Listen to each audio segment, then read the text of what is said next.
Today we are going to start with the first unit of your syllabus, which is named as Applied Grammar. As I told you yesterday that there are many subunits involved in the main unit of your syllabus. So one of them is articles. जसं मी तुम्हाला काल सांगितलं होतं की प्रत्येक युनिटमध्ये काही सब units आहेत, तर आपण वन बाय वन ते शिकणार आहोत. त्याच्यातलं पहिलं सब युनिट आहे articles.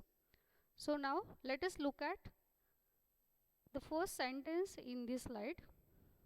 What it is? A or and the are articles in English language. English लँग्वेजमध्ये जे आर्टिकल्स वापरले जातात ते ए, अँड आणि द किंवा ज्याला आपण जनरली दी असं म्हणतो, हे आर्टिकल्स आपण इंग्लिश लँग्वेजमध्ये वापरतो. आता आर्टिकल्सला मराठीमध्ये काय म्हणतात, तर आर्टिकल्सला मराठीमध्ये आपण उपपद असं म्हणतो. तर हे आपण आर्टिकल्स रायटिंग असू देत किंवा स्पीकिंग असू देत, आपण हे इंग्लिश लँग्वेजमध्ये वापरत असतो. Now let us look at the two categories of articles. आर्टिकल्सच्या दोन कॅटेगरीज आहेत. कुठल्या कुठल्या त्या बघूयात आपण. The first one is indefinite articles, ज्याला आपण मराठीमध्ये काय म्हणू, अनिश्चित उपपद, जे निश्चित नाही आहे ते. Then the second category comes which is titled as definite articles, ज्याला आपण मराठीमध्ये म्हणू निश्चित, जे निश्चित आहे त्याला आपण डेफिनाइट आर्टिकल्स असं म्हणतो. हे दोन आर्टिकल्सचे पार्ट्स आहेत किंवा ज्याला आपण कॅटेगरीज असं म्हणू. It means there are how many articles? There are, if we go category wise we can say there are two articles.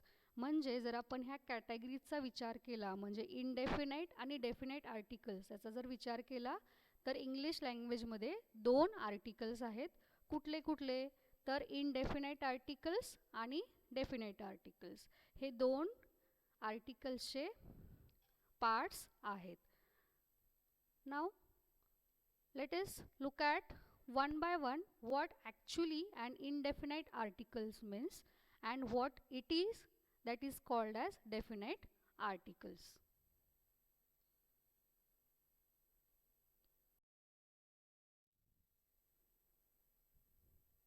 Now as we have looked at that there are two categories of articles, indefinite articles and definite articles.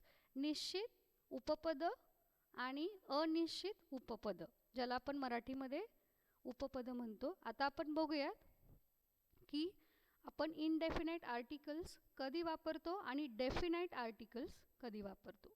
Now look at the first sentence in this current slide. What it is? A and an are called indefinite articles because they are used before the indefinite or general noun. आता याला मराठीमध्ये आपण काय म्हणू, तर ए आणि and हे जे इनडेफिनाइट आर्टिकल्स आहेत ते आपण कधी वापरतो, तर इनडेफिनाइट किंवा जनरल नाऊनच्या अगोदर. म्हणजे काय, नाऊन ज्याला आपण मराठीमध्ये नाम म्हणतो, एखाद्या वस्तूचं, एखाद्या ठिकाणाचं नाव किंवा एखाद्या व्यक्तीचं नाव असेल तर त्याला आपण मराठीमध्ये नाम असं म्हणतो. तर ह्या नाऊनच्या अगोदर आपण हे दोन आर्टिकल्स वापरतो. मग हे नाऊन कसलं असतं, तर ते इनडेफिनाइट असतं, ज्याला आपण काय म्हणू, अनिश्चित. हे जे नाऊन आहे ज्याच्या अगोदर तुम्ही ए किंवा ॲन वापरता ते अनिश्चित नाम किंवा इनडेफिनाइट नाउन असतं. Let us have a look at the example given. Example दिलं आहे खाली मी, बघा. What it is? I will have a fruit. Now you have used one article over here in this sentence. What it is? It is a. a हे article आपण इथं वापरलंय, बरोबर आहे. आता ए हे आर्टिकल आपण एका शब्दाच्या अगोदर वापरले. कोणता शब्द आहे तो? फ्रूट. फ्रूट ज्याला आपण मराठीमध्ये फळ म्हणतो. तर फ्रूट हे कसलं नाऊन आहे तर इनडेफिनाइट नाऊन आहे. इनडेफिनाइट ज्याला आपण अनिश्चित नाम म्हणतो. आता ह्याला इनडेफिनाइट नाऊन असं का म्हटलंय, कारण इथं कोणत्याही विशेष किंवा कोणत्याही एका फळाचा उल्लेख केलेला नाही आहे. म्हणजे इथं ॲपल किंवा ऑरेंज किंवा बनाना असं काहीही म्हणलेलं नाही, म्हणजे फळाचं नाव दिलेलं नाही आहे. म्हणजे in general we are calling it as a fruit. Just आपण काय म्हटलं आहे, एक फळ. I will have a fruit. So here we have used an article a. आपण ए हे आर्टिकल वापरलेलं आहे, जे आपण फ्रूट ह्या अनिश्चित नामाच्या अगोदर वापरलेलं आहे. नाव let us turn towards the next point which comes, that is titled as choice between a or an. आता तुमच्या मनामध्ये असा एक प्रश्न येऊ शकतो की हे जे इनडेफिनाइट आर्टिकल्स आहेत ए आणि an, हे नक्की कुठं आणि कधी वापरायचे, ते कशावर ठरवायचं, ए वापरायचं की an. Now there are certain rules which are there in an English language when you are going to use an article a and when you are going to use an article an. म्हणजे English लँग्वेजमध्ये ए हे article आपण कधी वापरतो आणि an हे article आपण कधी वापरतो, हे रूल्स वाईज ठरलेलं आहे. Now let us look at the general rule which is there in an English language. एक जनरल रूल आहे जो आपल्याला एक डिसिजन देतो की इथं आपण ए वापरायचं आहे की an वापरायचे. What it is. Now let us look at the sentence given below. काय लिहिलंय तिथं, the choice between a and an is decided by the beginning vowel or consonant sound of the word that follows the article. आता इथं ह्याचा अर्थ काय आहे, तर तुम्ही ए आणि an हे जे वापरणार आहे एखाद्या विशिष्ट शब्दाच्या अगोदर, ते कशावर ठरवलं जातं, तर तो जो शब्द आहे त्याचं जे बिगिनिंग आहे किंवा बिगिनिंग साऊंड आहे तो वॉवेल आहे की कॉन्सोनंट आहे याच्यावर आपण ठरवतो. आता वॉवेल आणि कॉन्सोनंटला आपण मराठीमध्ये काय म्हणतो, तर वॉवेल इज कॉल्ड ॲज स्वर in Marathi and consonant is called as व्यंजन इन मराठी. आपण मराठीच्या व्याकरणामध्ये स्वर आणि व्यंजनच शिकलेलो आहे, तर तसंच आपण इंग्लिश लँग्वेजमध्ये सुद्धा स्वर आणि व्यंजन शिकतो. तर आता इंग्लिश लँग्वेजमधले वॉवेल्स कुठले आणि कॉन्सोनन्स कुठले हे कसं कळणार, तर आपण जसं मराठीमध्ये म्हणतो की किंवा इंग्लिशमध्ये आपण असं म्हणतो की ए ई आय ओ यू हे स्वर आहेत किंवा वॉवेल्स आहेत, आणि हे 5 वॉवेल्स सोडून जे राहिलेले आहेत ते सगळे काय आहेत, कॉन्सोनंट्स आहेत, ज्याला आपण मराठीमध्ये व्यंजनं म्हणतो. मग त्या शब्दाची सुरुवात वॉवेलनी झाली आहे की कॉन्सोनंटनी झाली आहे, ह्याच्यावर ए वापरायचं की an ह्याचा डिसिजन अवलंबून आहे. आता पुढं जसं आपण जाऊ तसं एक्झाम्पल्सनुसार तुम्हाला ते क्लिअर होत जाईल. Now let us look at the consonant sounds along with the examples. जसं मी थोड्या वेळापूर्वी म्हणाले की त्या शब्दाची सुरुवात कॉन्सोनंटनी झाली की वॉवेलनी, याच्यावर आपण ए वापरायचं की an असं ठरवतो. आता आपण बघूयात आपण ए कधी वापरतो. Now let us look at the sentence given over here in this slide. A is used before a word beginning with a consonant sound. मग आपण ए जे वापरतो, ए हे जे आर्टिकल आपण वापरतो, ते शब्दाची सुरुवात जर कॉन्सोनंट साऊंडनी झाली असेल तर आपण ए वापरणार आहे. For example let us look at the examples given. Example, a girl, G हे कॉन्सोनंट आहे, अ मॅन, एम हे कॉन्सोनंट आहे, अ 1 रुपी नोट, ओ हे जे कॉन्सोनंट नसलं तरीसुद्धा त्याचा साऊंड किंवा उच्चार हा कॉन्सोनंट सारखा होतो. त्याच्यानंतर next, a useful thing. Here again जसं मी मगाशी म्हणाले की ए ई आय ओ यू हे वॉवेल्स आहेत, इथं यूजफुलमध्ये यू हे वॉवेल जरी असलं तरी त्याचा उच्चार करताना आपण तो कॉन्सोनंट सारखा करतो किंवा व्यंजनांसारखा करतो, म्हणून इथं आपण ॲनच्या ऐवजी ए वापरलंय. त्याच्यानंतर पुढं अ युरोपियन कंट्री इथं सुद्धा ई हे जरी वॉवेल असलं किंवा स्वर असलं तरी सुद्धा आपण इथं ए वापरलंय, कारण युरोपियनचा उच्चार हा कॉन्सोनंट सारखा होतो म्हणून. त्याच्यानंतर पुढे जाऊयात. नेक्स्ट, आता ॲन कधी वापरतो आपण, तर an is used before a word beginning with a vowel sound. तर असा शब्द ज्याची सुरुवात वॉवेल साऊंड सारखी होत असेल त्यावेळी आपण ॲन वापरतो. इथे एक गोष्ट लक्षात घ्यायची आहे की शब्दाची सुरुवात कॉन्सोनंट वर्डनी होते की वॉवेल वर्डनी हे न बघता कॉन्सोनंट सारखं ते साऊंड करतं की वॉवेल सारखं साऊंड करतं हे जास्त महत्त्वाचं आहे.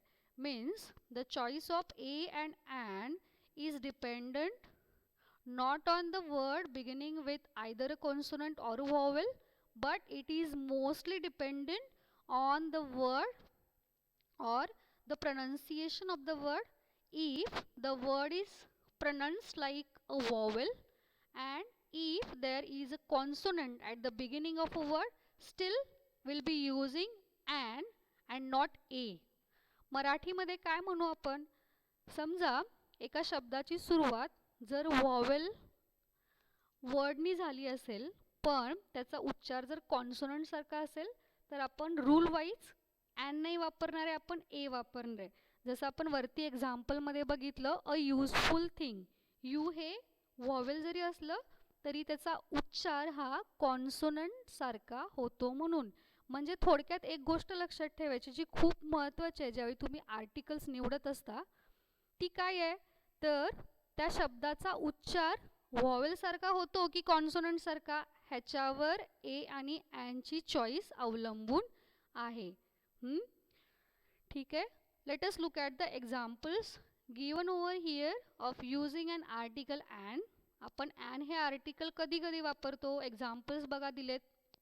ॲन एनिमी, ई हे वॉवेल आहे आणि वॉवेल सारखंच प्रोनाउन्स केलं जातं. नेक्स्ट आहे an ink pad, e again is a vowel. Then next comes an orange, o is again an vowel. Then the next an umbrella. Now here again we are using an because it is the word an umbrella is sounding like a vowel. Vowel सारखा त्याचा उच्चार होतो म्हणून आपण इथं an वापरले. Then next comes the most important part, an hour.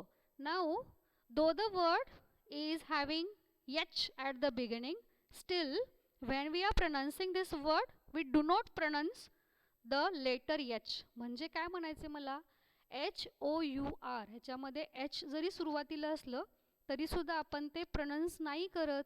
का नाही करत, बिकॉज h इज सायलेंट. तिथं ते सायलेंट आहे.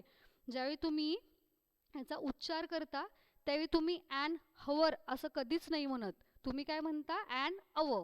Means here H is silent, that's why we are using an instead of ए.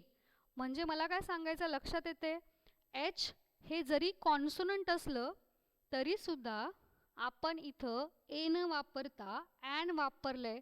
का वापरलंय, कारण एच ओ यू आर ह्या शब्दाचा उच्चार आपण हवर असं न करता अव असा करतो, जिथं एच रिमेन्स सायलेंट. एच हे सायलेंटच राहतं म्हणून.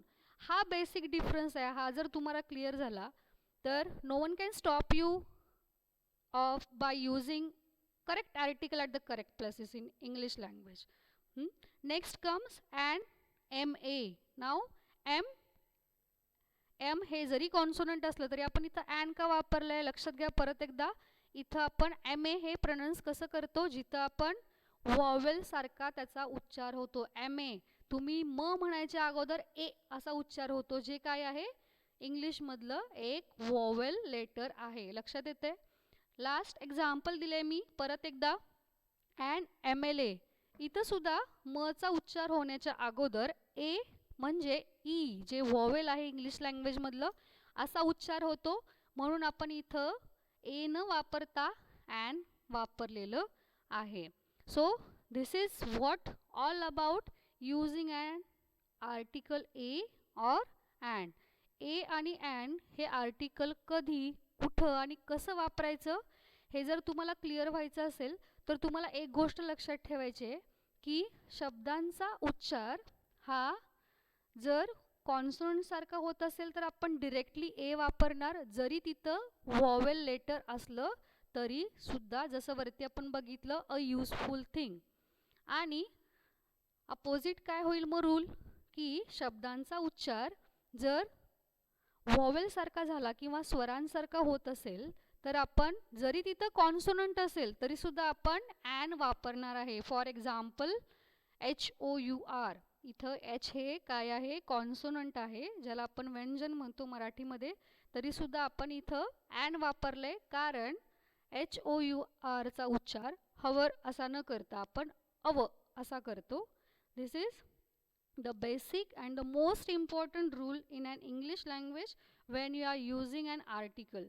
तर हे नीट लक्षात ठेवायचं आहे आणि नीट समजून घ्यायचं आहे. ठीक आहे, आता पुढे जाऊयात.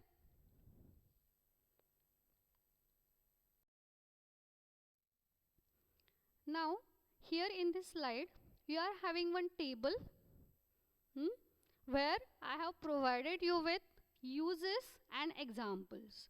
नाव युजेस मीन्स तर ए आणि ॲन ह्याचा वापर आपण कधी करतो, कुठले कुठले रूल्स आहेत आणि त्याचे एक्झाम्पल्स, असा मी एक चार्ट बनवला आहे. तर वन बाय वन आपण पॉईंट्स बघणार आहे. पहिला पॉईंट आहे ए और an are used before a noun that is being mentioned for the first time or that is known to the receiver. म्हणजे काय, तर ए किंवा ॲन आपण कधी वापरतो, तर नाऊनच्या अगोदर, ज्याला आपण मराठीमध्ये नाम म्हणतो.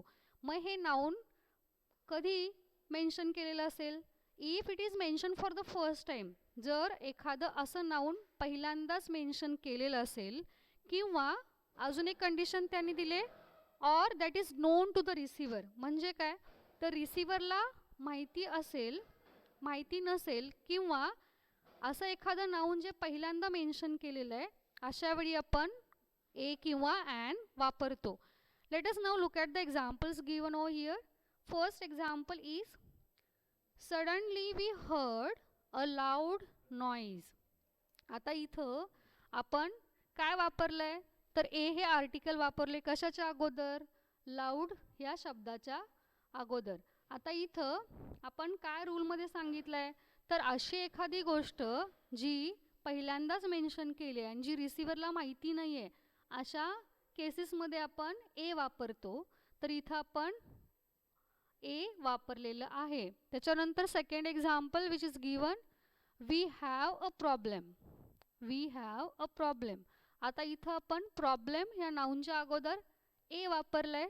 ए का वापरलंय, कारण जसं आपण इथं रूलमध्ये म्हटलंय की that is not known to the receiver. म्हणजे काय, तर प्रॉब्लेम कुठला आहे हे रिसिव्हरला माहिती आहे का, नाही माहिती, म्हणून आपण इथं ए हे आर्टिकल वापरलेलं आहे. That is the first rule.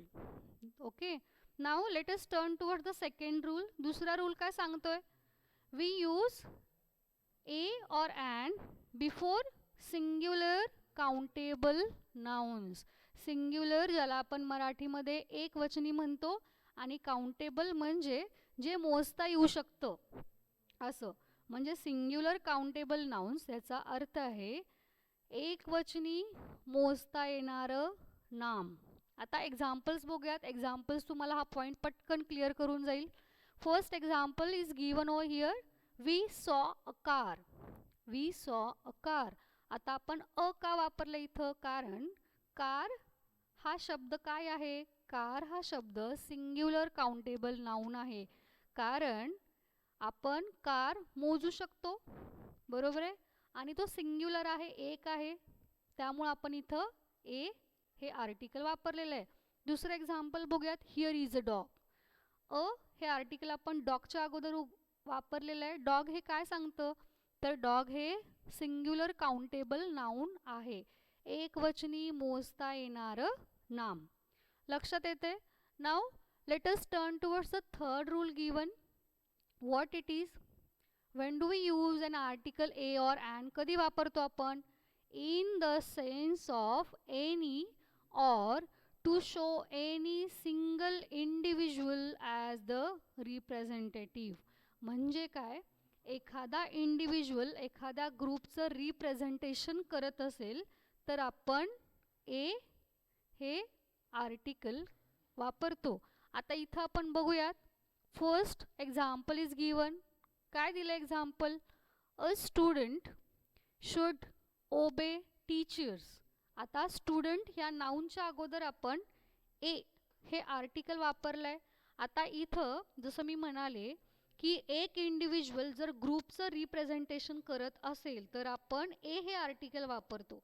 आता इथं स्टुडंट किंवा विद्यार्थी कुठला आहे, कुठल्या कॉलेजचं आहे, कुठल्या ब्रांचचं आपल्याला माहिती आहे का, किंवा त्या स्टुडंटचं नाव माहिती आहे का, नाही. म्हणून आपण इथं ए हे आर्टिकल वापरलेलं आहे. म्हणजे रूल काय सांगतोय. To show any single individual as the representative. म्हणजे एखादा इंडिव्हिज्युअल जर आपल्याला ग्रुपला रिप्रेझेंट करतोय असं दाखवायचं असेल तर आपण कुठलं आर्टिकल वापरतो. ए हे आर्टिकल वापरतो. दुसरं एक्झाम्पल दिले बघा. Cat is a cute animal. Cat is a cute animal. इथं सुद्धा रिप्रेझेंटेटिव्ह किंवा रिप्रेझेंट करणारं नाऊन वापरले म्हणून आपण ए हे आर्टिकल वापरलेलं आहे. आता पुढचं रूल काय सांगतोय बघूयात. Fourth one. To refer to general type of a person or thing and not specific one. म्हणजे काय तर ज्यावेळी आपण एखाद्या व्यक्तीबद्दल किंवा एखाद्या वस्तूबद्दल किंवा गोष्टीबद्दल जनरल सेन्समध्ये बोलत असू त्यावेळी आपण कुठला आर्टिकल वापरतो. ए. पुढं काय सांगितलं त्यांनी. Not specific one. Not specific म्हणजे आपण स्पेसिफिक कुठलं सांगितलेलं नाही आहे. जनरल आपण त्या गोष्टीबद्दल किंवा त्या व्यक्तीबद्दल बोलतोय. एक्झाम्पल्स बघूयात म्हणजे पटकन हा पॉईंट क्लिअर होऊन जाईल. बघा एक्झाम्पल्स काय दिलेत. Would you like to have a sandwich. Would you like to have a sandwich. आता इथं आपण सँडविच ह्याच्या अगोदर ए वापरलंय. इथं सँडविच हे काय आहे तर सँडविच हे जनरल नाऊन आहे. जिथं आपण स्पेसिफिकली सँडविचचं नाव सांगितलंय का, कुठलं सँडविच नाही. आपण जनरल सेन्समध्ये बोलतोय म्हणून आपण इथं ए वापरलेलं आहे. त्याच्यानंतर पुढं a child needs love and affection. आता चाइल्ड हे सुद्धा एक नाऊन आहे. तर ते कसलं नाऊन आहे. जनरल नाऊन आहे जिथं स्पेसिफिकली काहीही मेन्शन केलेलं नाही. कुठला छोटा मुलगा कुठल्या एरियामध्ये राहतो, कुठल्या सिटीमध्ये राहतो, काही दिलंय का नाही. म्हणजे when we are speaking about some person or a thing in a general sense and that time we are not specifically mentioning anything about the person or a thing. म्हणजे ज्यावेळी तुम्ही एखाद्या व्यक्तीबद्दल किंवा एखाद्या वस्तूबद्दल बोलत असता त्यावेळी तुम्ही जनरल सेन्समध्ये बोलत असता. स्पेसिफिकली तुम्ही काहीही सांगत नाही. अशा वेळी आपण ए हे आर्टिकल वापरतो. पुढे जाऊयात. The next fifth point comes to mention how much of something there is.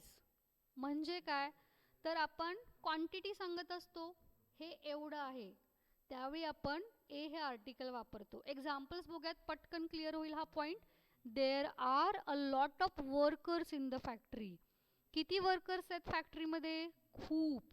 खूप म्हणजे काय ज्याला आपण इंग्लिशमध्ये लॉट म्हणतो. तर त्याच्या अगोदर आपण ए हे आर्टिकल वापरलेलं आहे. म्हणजे पॉइंट काय सांगतोय. To mention how much of something there is. एखादी वस्तू किंवा एखाद्या व्यक्ती एखादी गोष्ट किती प्रमाणात आहे हे सांगताना आपण ए हे आर्टिकल वापरतो. आता इथं वर्कर्स किती आहेत. खूप. म्हणजे इथं आपल्याला किती प्रमाण आहे हे सांगितलंय. त्यामुळे आपण इथं ए हे आर्टिकल वापरलेलं आहे. आता पुढचा एक्झाम्पल बघूयात. He worked with us for a few months. तो आमच्याबरोबर काम करत होता काही महिने. इथं काय सांगितलंय, तो पिरियड सांगितलाय काही महिने, फ्यू मंथ्स. फ्यू हे हा शब्द जो आहे त्याच्या अगोदर आपण ए वापरलेला आहे, कारण तिथं आपल्याला क्वांटिटी कळते. ठीक आहे. So these are the rules which are telling you when and how to use an article at the correct places. Okay. Now let us go forward and look at the other rules given. Sixth rule is to express numerical sense of one or to mean each when stating prices, speed or rates. म्हणजे काय, तर नंबर्समध्ये आपण एखादी गोष्ट जर सांगत असू किंवा एखाद्या गोष्टीची किंमत सांगायची असेल, स्पीड सांगायचं असेल किंवा रेटबद्दल बोलायचं असेल, तर आपण कुठलं आर्टिकल वापरतो, ए हे आर्टिकल वापरतो. आता एक्झाम्पल्स बघूयात. The pears cost ₹160 a dozen. म्हणजे एक डझन किती किंमत आहे, 160 रुपये. इथं आपण काय सांगितलंय, तर नंबर सांगितलाय, बरोबर आहे. म्हणून आपण ए हे आर्टिकल डझन या शब्दाच्या अगोदर वापरलेलं आहे. पुढचं एक्झाम्पल बघूयात. We can complete the task within a week. इथं परत एकदा काय सांगितले, ड्युरेशन सांगितलंय.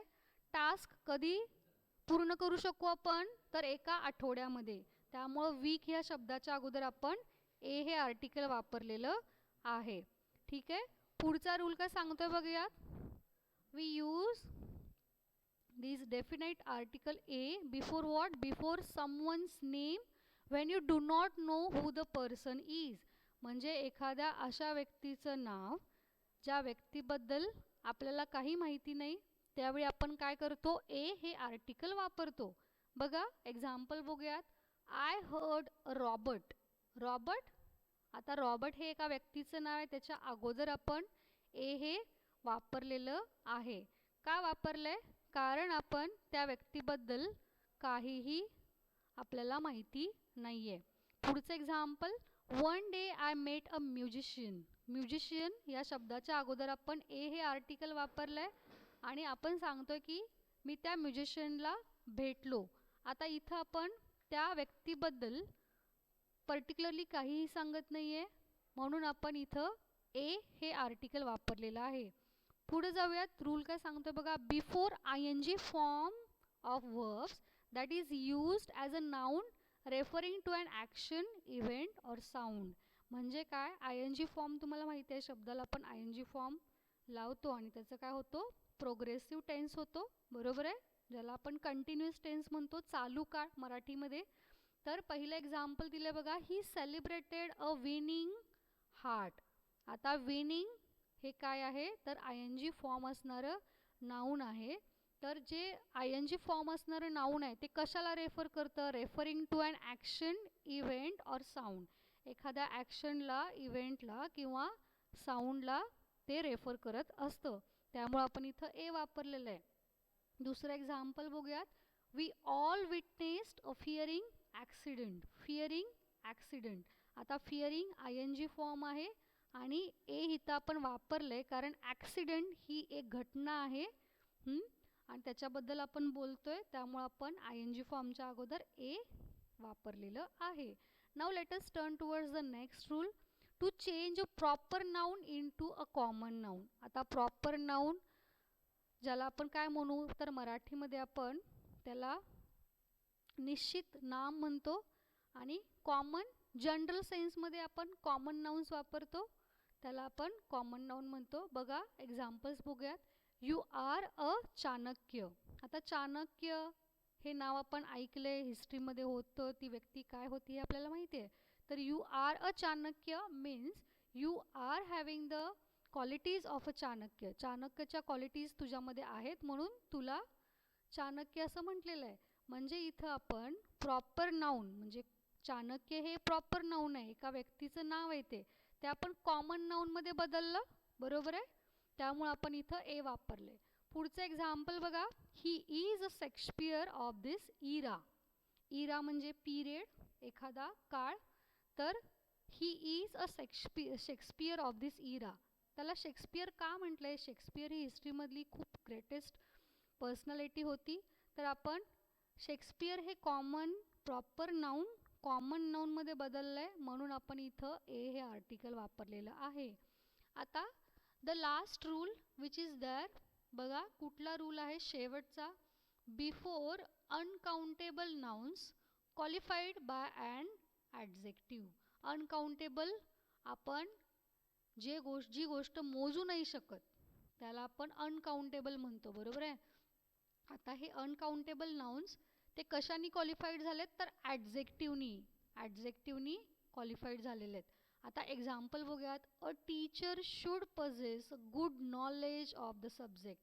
आता ह्या वाक्यामध्ये आपण गुडच्या अगोदर ए वापरले. गुड हे काय आहे? ॲडजेक्टिव्ह आहे. आणि गुड नंतर आपण अजून एक शब्द वापरला आहे नॉलेज. नॉलेज हे काय आहे? तर अनकाउंटेबल नाऊन आहे. नॉलेज ज्याला आपण मराठीमध्ये ज्ञान म्हणतो ते आपण मोजू शकतो का? की 1 किलो 2 किलो पावशर नाही मोजू शकत. म्हणजे नॉलेज हे अनकाउंटेबल नाऊन गुड या ॲडजेक्टिव्हनी क्वालिफाय झाले, म्हणून आपण गुडच्या अगोदर ए हे आर्टिकल वापरले. So these are the rules which are there. So whenever you are thinking of using an article A, so you should keep in mind all those rules, and keeping those rules in mind will not at all help you. You should again think over it. You should know and learn to apply those rules at the particular position, and then you should use correct article at the correct place. म्हणजे हे rules फक्त समजून घेणं किंवा माहिती असणं तुम्हाला उपयोगी नाही पडणार. तुम्हाला ते रूल्स ॲप्लाय करायचे आहेत आणि त्या रूल्सला अनुसरून त्या ठिकाणी योग्य ते आर्टिकल आपल्याला वापरायचं आहे. So this is all about using and इनडेफिनाईट article. आत्तापर्यंत जे आपण बघितलं ते फक्त इनडेफिनाईट आर्टिकलबद्दलच होतं. आता पुढच्या लेक्चरमध्ये आपण काय करणार आहे? Will be directly starting with using definite article the. आता द हे जे अजून एक आर्टिकल आहे ते आपण कधी कधी वापरतो? Along with examples I'll be explaining each and every rule which is there in an English language related to using definite article the in an English language. Okay, thank you. This is all enough for the day. The next lecture will be starting with definite article the along with its rules and examples. Okay, thank you.